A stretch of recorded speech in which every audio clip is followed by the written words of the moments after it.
Mari kita berdoa sebelum kita sharing mengenai firman Tuhan. Kita berdoa. Ya Tuhan, terima kasih Engkau telah mengumpulkan sebagian anak-anak-Mu Tuhan untuk mendengarkan firman-Mu Tuhan. Kiranya Roh Kudus hadir di sini Tuhan, untuk kami bisa berpartisipasi dalam memberikan pendapat sehingga kami lebih mengerti akan firman-Mu yang akan hamba-Mu bawakan ini Tuhan. Dalam nama Tuhan Yesus kami mohonkan doa yang sederhana ini. Amin. Ya, seperti kita ketahui, beberapa minggu yang lalu kan saya mengkhotbahkan khotbah di bukit, ya. Nah, sekarang yang menjadi pertanyaan, bagaimana kita mengaplikasikannya? Ya, itu seakan-akan ada kata-kata bahagia atau kata-kata diberkati, ya. Apakah kita satu hati dan satu pikiran dengan yang diucapkan Tuhan Yesus sehingga kita benar-benar merasa bahagia? Nah, saya mau partisipasi dari teman-teman menambahkan atau memberikan contoh-contoh bagaimana seharusnya kita bersikap supaya kebahagiaan kita ini bukan kebahagiaan semu. Dalam arti kita udah senang-senang nih, merasa benar sendiri, tapi ujung-ujungnya kita tidak diberkati atau kita tidak diselamatkan. Nah, jadi tolong dipartisipasi. Kita kan ada 9 orang. Sedangkan khotbah di bukit kan ada 8 ucapan bahagia. Ya. Nah, bagaimana kita melaksanakan yang dikatakan berbahagialah orang yang merasa tidak berdaya dan hanya bergantung pada Tuhan saja, mereka adalah anggota umat Allah. Itu kan dari bahasa Indonesia masa kini. Kalau terjemahan barunya, berbahagialah mereka yang miskin di depan Allah.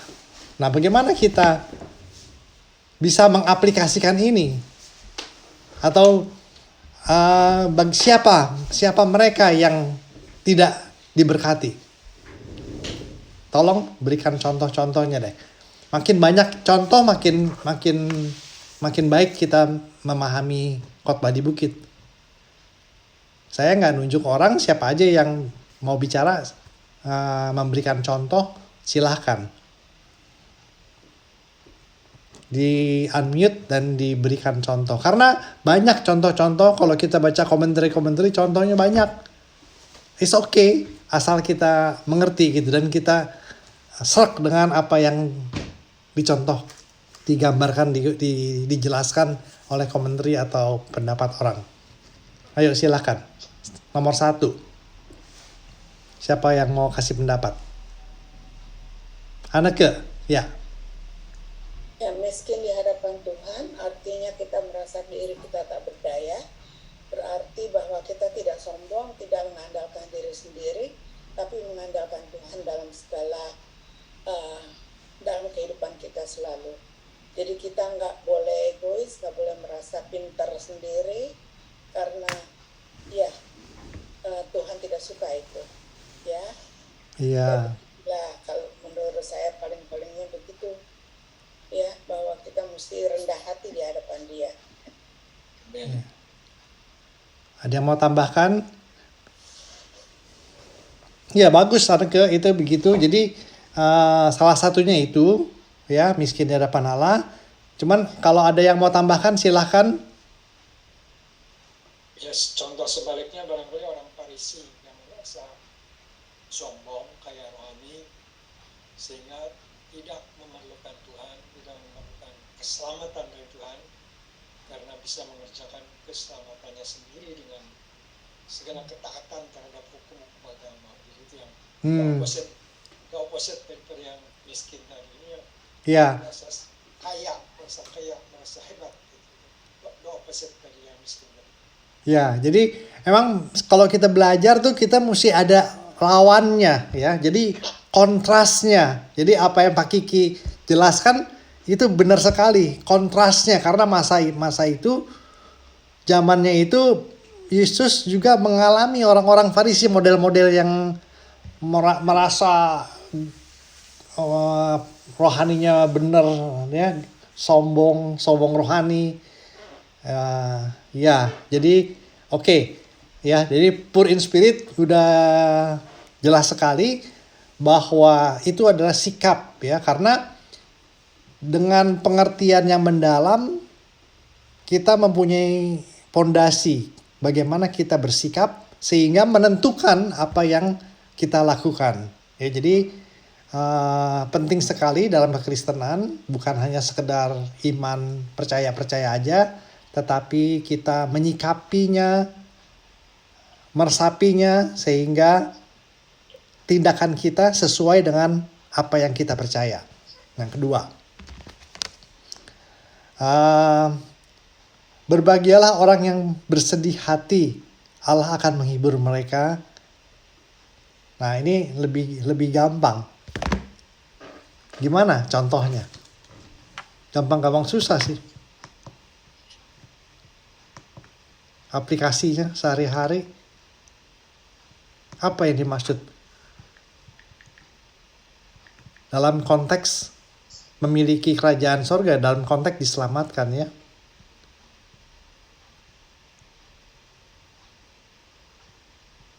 Dalam konteks diberkati. Ada yang bisa kasih contoh yang konkret? Ini juga sikap. Jadi ada beberapa khotbah ucapan bahagia ini sikap yang pasif. Tapi sangat penting karena ini pengertian yang mendalam.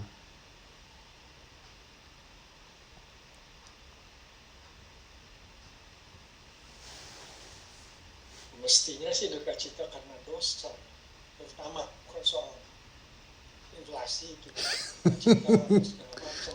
Iya. Duka cita karena dosa, karena kejahatan dunia di sekitar kita, karena orang yang menjauh dari Tuhan, ya, orang yang melawan Tuhan. Iya.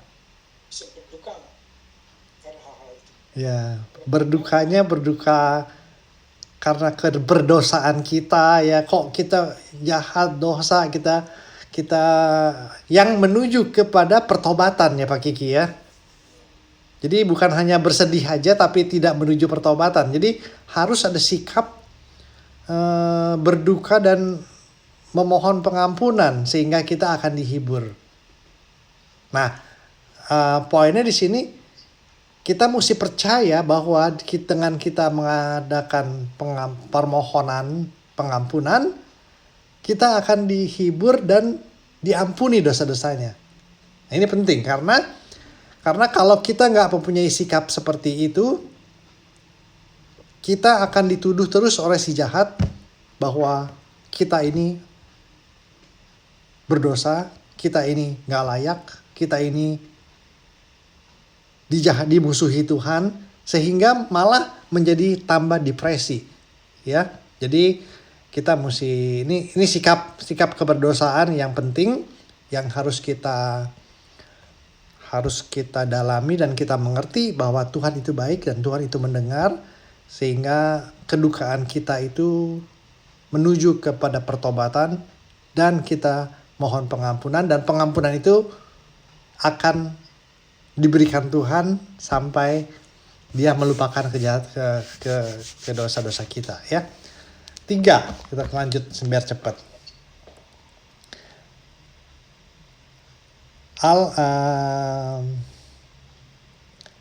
Berbahagialah orang yang rendah hati, Allah akan memenuhi janjinya kepada mereka. Ini apa nih? Jadi tadi ada poor in spirit yang kita ingat, P, mourn. Ini rendah hati, meek. Nah ini yang bagaimana ini? Bagaimana aplikasinya dalam kehidupan kita?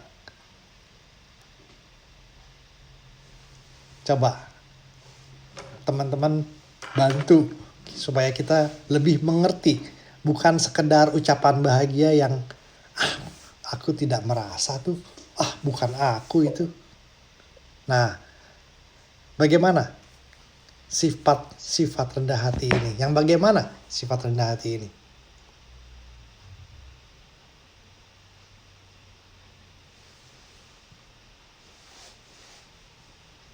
Hati atau lemah lembut.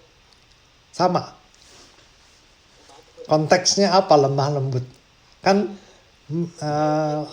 lemah lembut. 5 ya. Gimana Pak Kiki? Ayat 5. Bukan rendah hati. Ini saya memakai terjemahan bahasa Indonesia masa kini. Sehari-hari ya. Nah, jadi di sini disebutin Rendah hati. rendah hati. Yang standar lemah lembut. Buat perbandingan aja. Ya, jadi aplikasinya tuh rendah hati, boleh ya kan? Terus aplikasinya lagi lemah lembut, tapi belum kena nih. Lemah lembut sama rendah hati. Bagaimana yang sesungguhnya yang lebih penting?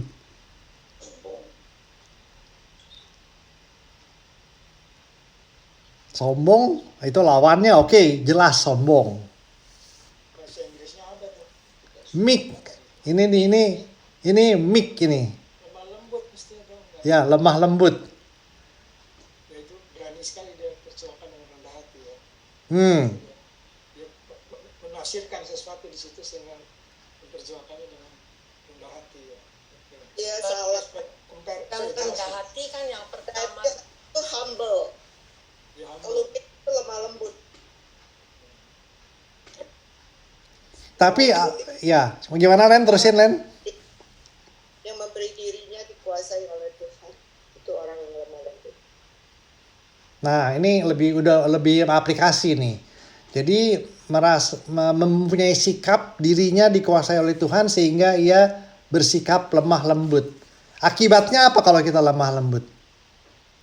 Ya, nggak gampang marah. Nah, nggak gampang marah, nggak gampang emosian, karena dengan gampang marah kita bisa berbuat dosa ya, apalagi. Jadi makin banyak contoh, makin mengerti kita, makin baik, sehingga kita lebih bisa mengaplikasikan apa yang dikatakan oleh ucapan bahagia, sehingga kita memperoleh kebahagiaan yang sempurna sejati. Ya, bukan si orang Farisi tuh merasa bahagia sebentar di dunia ini, merasa bangga, hebat, tetapi ternyata sampai di akhir hidupnya dia ditolak. Nah, apalagi siapa yang bisa tambahkan? Meek, yang tadi yang kemarin kan saya gambarkan tuh meek. Learn from me because I am meek. Nah, itu. Jadi harusnya kita tuh melihat Yesus, bagaimana Yesus meek. Kalau bahasa Inggrisnya boleh dibilang cool ya. He is cool. Ada yang bisa tambahin? Selain kita merasa lemah lembut, merasa kita ini dikuasai oleh kehendak Tuhan. Itu kan maksudnya bisa mengontrol diri. Nah, ini juga pengontrol diri ya. Jadi meek ini ternyata luas artinya. Nah, kemarin kan saya menggambarkan meek itu learn from me because I am meek. My yoke is light. Jadi Yesus menggambarkan dirinya itu sebagai sapi yang lagi membajak.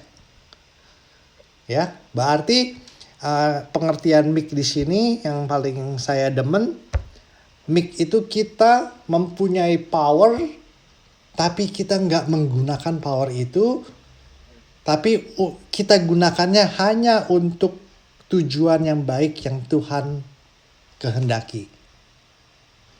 Jadi kita punya power nih sebetulnya, tapi kita nggak gampang marah. Yesus punya power sebagai Tuhan, tetapi dia obedient sampai mati kepada Bapa. Ya, jadi meek itu menggunakan kekuatan kita untuk pekerjaan baik yang Tuhan sudah sediakan. Nggak gampang marah, tapi kita lemah lembut, sabar. Jadi artinya luas. Ya, kalau kita mau pakai itu, pengertian itu, ya cukuplah kita menjadi orang yang diberkati. Ya, ada yang mau tambahin lagi mengenai mic yang tadi Bisa marah, tetapi tidak dikuasai oleh kemarahan itu. ya. Karena kemarahan Tuhan Yesus yang mengobrak pabrik pedagang di bait Allah itu. Yesus pernah marah. Berarti kan mic itu bukan hanya lemah lembut, ya. Jadi marah tepat sasaran. Kalau mic kan lemah lembut tuh nggak pernah marah seakan-akan, ya. Bukan, jadi lemah. Yang di sini mic itu orang bisa marah. Dia bukan lemah, tapi dia kuat. Tapi kuatnya itu tepat sasaran. Lanjut. Orang yang berpikir orang rendah hati, orang yang rindu melakukan kehendak Allah, Allah akan memuaskan mereka. Kalau di bahasa terjemahan barunya, haus dan lapar, for righteousness. Ya, haus dan lapar di bahasa Indonesia masa kini diterjemahkan orang yang rindu melakukan kehendak Allah. Gimana aplikasinya? Terjemahan Indonesia ini mesti diperbandingkan tuh, kalau enggak dipersempit pemahaman kita ini. Betul. Jadi harus diperbandingkan, tetapi Betul. supaya memperkaya pemahaman Iya. kita sudah jadi sempit. Setuju. Kalau di sini rindu melakukan kehendak Allah. Tapi kalau di terjemahan baru, haus dan lapar. Nah, kalau kita ngerti haus dan lapar, itu berapa kali sehari? 3 kali sehari. Kita pernah haus dan lapar. Orang kalau haus dan lapar, apalagi saya lagi nggak bawa air, haus ini, ya, aduh, haus, rasanya mau beli kopi, mau beli aqua, mau nyari air, mau pulang dulu. Nah, tapi ini haus dan lapar akan kebenaran. Gimana tuh aplikasi sehari-harinya? Berarti Ya, kebenaran itu kan cuman ada kayak yang kemarin diterangkan, kebenaran itu kan cuman ada di dalam Tuhan. ya, Jadi ya haus dan lapar akan kebenaran Tuhan itu lebih jelas, kayak haus dan lapar ya selalu mencari kebenaran Tuhan. Gitu.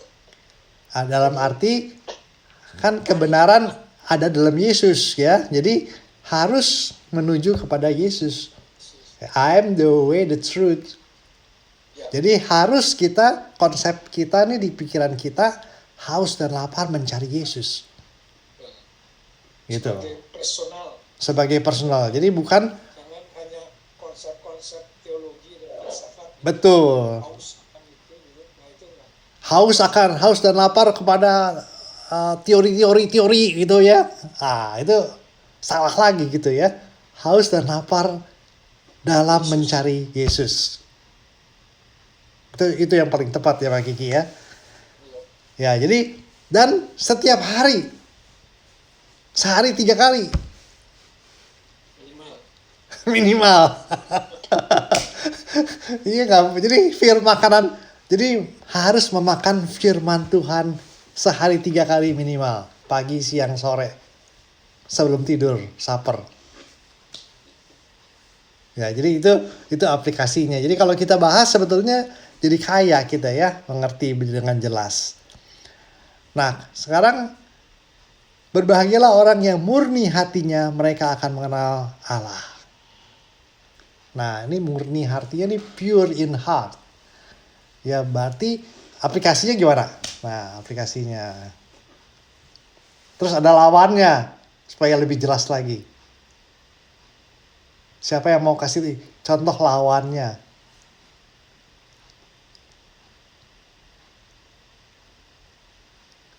Lawannya pure in heart, hatinya penuh tipu muslihat, hatinya munafik. Ya kan? Apalagi itu? Berarti kita nih harus tulus, ya. Tulus. Suci. Mikir hal-hal yang baik yang menyenangkan Tuhan. Apalagi ada yang bisa tambahkan?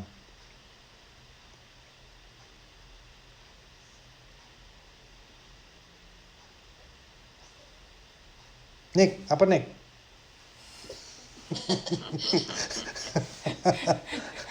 Ayo dong ngomong, keluarin ngomong. Nika kan tugasnya udah selesai. Tunjuknya jangan kemari dong, Eyung.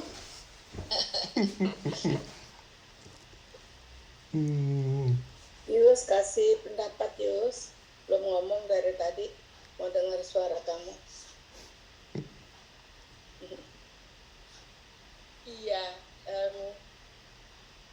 kalau yang tadi Wilson deskripsikan semua itu, saya mikir dari tadi. Saya ingat sama 2 minggu yang lalu ya Ci Yung yang ada ngomong, kalau kita mau masuk surga itu, kenapa kita pengen masuk surga ya? Kita pengen masuk surga supaya nggak ada lagi kesakitan, bisa mendapat kebahagiaan yang kekal. Kayaknya itu yang dulu yang saya juga pikirkan gitu. Banyak damai, nggak pokoknya surga itu indah gitulah. Ya. Tapi setelah Ci Yung ngomong, sebetulnya saya masuk surga itu saya pengen ketemu Tuhan. Saya jadi mikir, yang tadi yang Yasen bilang kebahagiaan itu sebetulnya kalau kita bisa meniadakan ego kita meniadakan apa yang baik buat kita, apa yang menyenangkan buat kita. Sebetulnya journey kita bukan itu. Journey kita adalah mengenal Tuhan. Kita seperti yang Tuhan inginkan. Yang seperti gimana? Tuhan sudah ceritakan semua itu di Alkitab. Kalau kita membaca Alkitab itu sebetulnya adalah menggambarkan Tuhan pengen kita itu gimana gitu loh.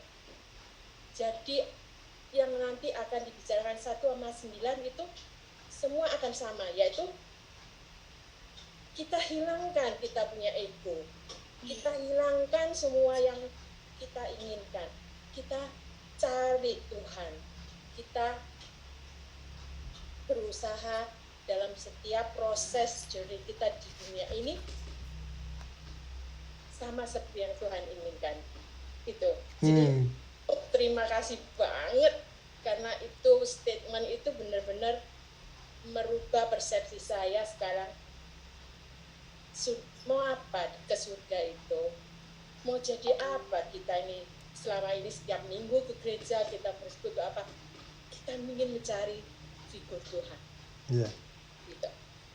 Ya, es. Intinya juga saya tambahkan, kita nih kebahagiaan itu jadi bukan attachment kepada hal-hal duniawi, ya. Jadi detachment. Jadi kita bisa melepaskan semua itu, detachment, tapi kita punya sikap yang benar kepada Tuhan. Ya, emang itulah kebahagiaan sejati, kita bersama-sama dengan Tuhan. Jadi kita punya sikap mengenai detachment, ya. Kemudian Kita dirumuskan secara lain barangkali kita melepaskan sesuatu karena kita sudah mempunyai sesuatu yang lebih berharga, lebih bernilai gitu ya. Jadi kita bisa lepaskan.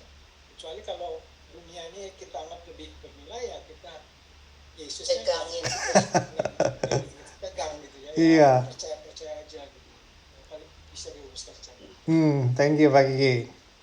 Ada yang ke-9, ayat 9. Berbahagialah orang yang membawa damai di antara manusia, Allah akan mengaku mereka sebagai anak-anaknya. Jadi sebagai peacemaker.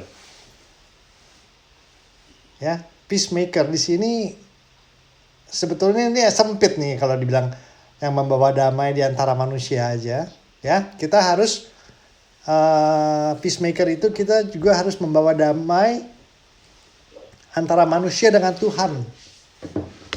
ya, manusia dengan Tuhan, baru dengan manusia. Jadi sikap kita tuh, kalau sikap kita benar, kita membawa damai, kita jadi juru damai. Kalau kita nggak pernah ribut lah orangnya gitu ya, nggak pernah ribut, tapi juga harus ada konsep bagaimana kita mendamaikan teman kita dengan Tuhan, sehingga hubungan mereka bisa terjalin lagi yang indah. Atau dalam kata lain, ya, dengan kata lain kita memberitakan kabar baik ya, kalau menjadi juru damai. Ada yang mau tambahkan? Nah ini cabut, oke, selamat bersiap diri untuk besok. Kerja. Ya. Nah, ini Ada yang mau tambahkan sebagai juru damai, sebagai peacemaker?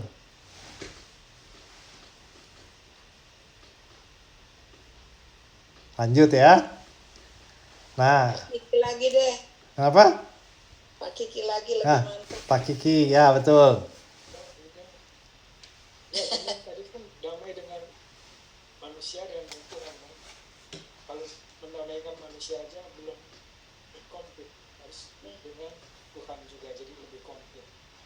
Nah, setiap kita bisa berperan kan, dalam konteks kita masing-masing. Kan? Nggak usah menjadi orang tertentu yang terkemuka untuk menambahkan Putin sama Zelensky atau apa. Dalam konteks kita masing-masing ya, kita bisa melakukan tugas itu. Iya. Manusia dan manusia dan dengan Tuhan itu. Sip, thank you Pak Kiki. Nah, berbahagialah orang yang menderita penganiayaan karena melakukan kehendak Allah. Mereka adalah anggota umat Allah. Ini harus apa nih? Ini gimana aplikasinya? Coba yang lain. Itu cuma terjemahan Indonesia sekarang sama yang Indonesia standar. Jadi ini yang bahasa kini ya, yang bahasa ntar saya bandingin. Berbahagialah orang yang menderita penganiayaan karena melakukan kehendak Allah. Mereka adalah anggota umat Allah. Nah, terjemahan barunya, Itu terjemahan baru. berbahagialah orang yang dianiaya oleh sebab kebenaran, karena merekalah yang punya kerajaan sorga. Itu yang standar. Standar. Standar. Ya, Ya, dianiaya karena kebenaran. Ya itu jelas lah ya. ya lebih jelas. Lebih jelas ya. Nah, Terjemahan baru tuh. Hah? Yang terjemahan baru, aduh, bikin bingung loh kalau mesti di-compare tuh. dipersempit ya Pak Kiki ya. Ya jadi dipersempit itu. Ya, betul. Nah, ini jelas dong. Jadi berbahagialah orang yang dianiaya oleh sebab kebenaran. Berarti orang ini nih imannya udah kuat, udah stand firm atas apa yang dia percaya.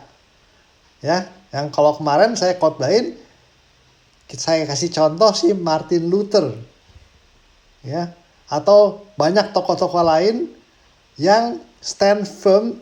Kalau yang ada lagi tokoh yang menerjemahkan Alkitab dalam bahasa Inggris sehingga dia si John Wesley ya, Pak Kiki ya. Ya ini mah banyak juga orang-orang Islam yang datang ke Kristen, jadi Kristen sampai ditinggal keluarganya. Iya, jadi Ada yang umum. betul. Dan kata lain juga berani membayar harga. Nah, berani membayar harga. Jadi stand firm akan iman kita. Jadi harus kita pertahankan ya. Kalau kayak kita ini boleh dikata beruntung tidak mengalami gitu. Belum teruji ya, yuk. Kemarin dengar saya dengar kesaksian itu yang Dulos ya. Bagaimana mereka lolos dan ada yang dipotong kepalanya tapi selamat ya. Itu juga berani bayar harga ya. Jadi kita berdoa supaya kita dikuatkan sehingga kita tetap setia sampai mati gitu ya. Walaupun ada penganiayaan dan kita bisa melewatinya. Ya, sampai 8 cukup. Jadi terima kasih semua. Kita sudah membahas, kita bisa memperkaya pengertian ini. Ya, Pak Kiki boleh tutup dalam doa, Pak Kiki. Mari kita berdoa. Terima kasih. Ya Tuhan yang Bapa dalam surga, segala puji syukur kami naikkan kepadamu untuk seluruh acara persekutuan doa yang kami boleh sampaikan kepadamu, dan juga untuk pembahasan firman yang makin memperkaya akan cakrawala pemahaman iman kami, dan juga makin mau mengakarkan kami di dalam Engkau yang Tuhan, yang pusat kebenaran, pusat semua dan segala sesuatunya, personal Yesus Kristus sendiri.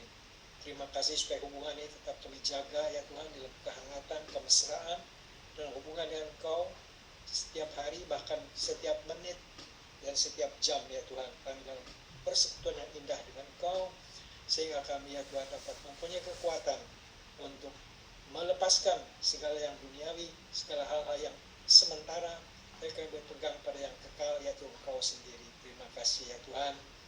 Terima kasih untuk semuanya, dan kalau ada hal-hal yang belum kami doakan, kami mohonkan Engkau juga yang memberkati sebelum kami bawakan itu dalam doa. Terima kasih, kami akan selesai acara ini kembali ke tempat masing-masing, ke tempat istirahat kami. Kau beserta dengan kami, Kau juga menyertai kami besok pagi, bangunkan dengan kekuatan dan kesehatan yang baru, dan sukacita yang baru di dalam Engkau. Biarlah kami ya Tuhan, supaya keluarga tetap berjalan di dalam naungan kasih Tuhan, di dalam kelekatan dengan Engkau ya Tuhan, di tengah pencobaan dunia yang mau menarik kami jauh daripadamu. Ya biarlah kami ya Tuhan, yang kekuatan roh-Mu tetap dekat dan melekat, attach kepada Engkau sendiri ya Tuhan. Terima kasih, terpujilah nama-Mu, sempurnakan apa yang kami lakukan di dalam nama Tuhan Yesus Kristus. Amin. Amin. Thank Thank you you, Pak semua. Thank you semua. Thank you. Ya, semua sudah. Kalau mau ngobrol-ngobrol boleh, waktunya bebas. Yang belum ngantuk. Mau sharing boleh. Saya permisi udah ngantuk ya. Ya, dah. Kita permisi ya. Oke. Sampai ketemu besok-besok. Iya. Thank you Pak Kiki. Thank you Pak Kiki. God bless you semua. Yus, Pak Hadi, Siago, Yung Yung, Freddy, Novita. Bye.